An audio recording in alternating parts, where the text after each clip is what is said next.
Novamente agradecer a presença de cada um de vocês, mas principalmente pela caminhada que nós construímos ao longo desse tempo. E eu não poderia deixar de citar nominalmente, né, o nosso prefeito Adiló, a Sueli, que não está mais na Prefeitura Municipal de Caxias do Sul, mas que foi uma pessoa importantíssima, que abraçou, que acolheu, que me convidou para estar aqui ano passado durante a conferência e que foi uma demanda que surgiu também na conferência.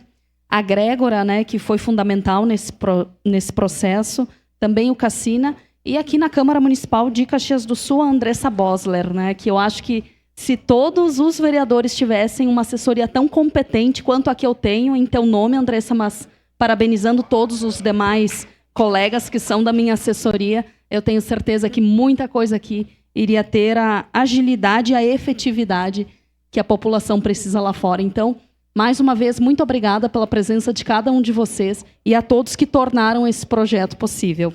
Em momento oportuno, votarei favorável. Para declarar o voto